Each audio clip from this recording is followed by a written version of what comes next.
Hello, అస్సలాముఅలైకుం. నమస్తే friend. ఈరోజు మనది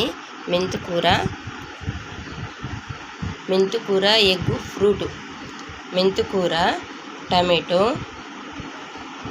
పెద్దుల్లిపాయలు, ఎగ్గు, చిన్నుల్లిపాయలు, కరివేపాకు, కొత్తిమీర, జీలకర్ర, వీటితో మనము ఎగ్ ఫ్రూట్ చేసుకుందాము.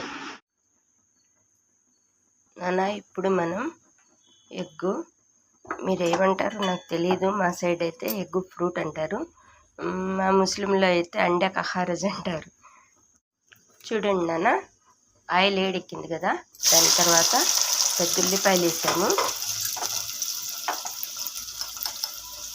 కొంచెం పసుపు, టేస్ట్కి సరిపడినంత సాల్ట్ తక్కువగా వాడుకోండి, మనం ఆకుకూర వేస్తున్నాం కాబట్టి. దీనిలో పచ్చిమిరకాయలు, చూడండి నాన్న, ఇది మెంతుకూర ఎలా సన్నగా తరిగాను చూడండి.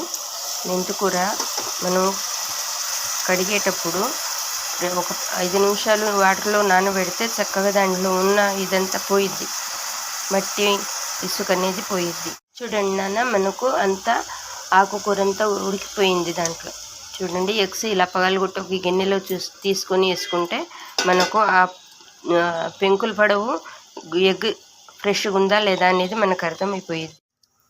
చూడండి నాన్న, అవిసె గింజలు, తెల్ల నువ్వులు ఫ్రై చేసి పౌడర్ చేసి పెట్టుకున్నాను. అంటే రోజు ఒక స్పూన్ తింటే హెల్త్కి చాలా మంచిది, మనకు పోషక విలువలు ఉంటాయని చెప్పి చేసి పెట్టుకున్నాను. కానీ తినడానికి బద్దకిస్తున్నాం కాబట్టి కర్రీస్లో వాడుకుందామని డిసైడ్ అయిపోయాను. ఇది వచ్చేసి పచ్చపెసలు, ఇలా ఫ్రై చేసి పౌడర్ చేసి పెట్టుకొని మనం కర్రీస్లో వాడుకుంటే, దేంట్లోనైనా కర్రీస్లో కానీ ఫ్రైలోనైనా కానీ వాడుకుంటే మంచి టేస్ట్ వచ్చింది, మనకు పిల్లలకి హెల్త్ఫుల్గా ఉంటుంది. చూడండి, కారం, వెల్లుల్లి, జీలకర్ర, కారం, ఇవన్నీ వేయటం వల్ల మనకు పోషక విలువలు చాలా వస్తాయి. అందుకని ఇలా వాడుకుందాము.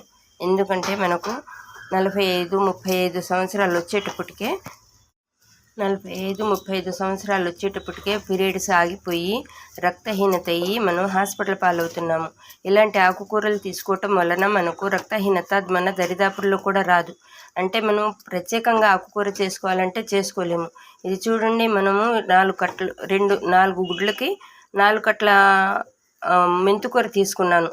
దాంట్లో కరివేపాకు తరిగేసాను. కానీ మనకి ఏమన్నా కనిపిస్తుందా? మన పిల్లలు మనకి ఇబ్బంది పెట్టరు, మన మగవాళ్ళు మనకి ఇబ్బంది పెట్టరు. మన పిల్లలు, మన మగవాళ్ళ, మన హెల్త్ మన చేతుల్లోనే ఉంది.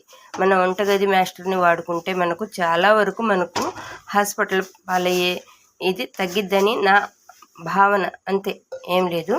ఇలా కుండల్లో వండుకోవటం వలన మనకు గ్యాసు సేవ్ అయ్యిద్ది. ఎందుకంటే మట్టికి వేడి ప్రభావం ఎక్కువ ఉంటుంది. మనం కొంచెం వాటర్ ఉండగానే ఆపుకుంటేనే అది మనకు అడుగంటకుండా ఉంటుంది. చూడండి, మనం బాండీలోనే చేసుకోవాలని ఏం లేదు, కర్రీ ఇలా కూడా చేసుకోగలము. ఇలా ఫాస్ట్గా చెబుతున్నానంటే మనకు టైం చాలదు కదా వీడియోకి. చూసారా నాన్న, నేను చక్కగా చెబుతున్నానా లేదా అని చెప్పి గమనిస్తున్నాడు మన షేర్ ఖాన్.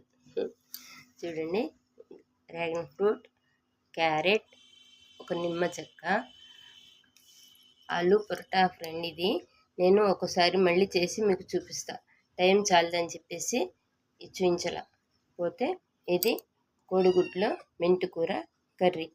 ఓకేనా, ఇలా టిఫిన్ చేసుకుందాం. ఓకేనా friend, thank you for watching. Subscribe చేయండి ఫ్రెండ్.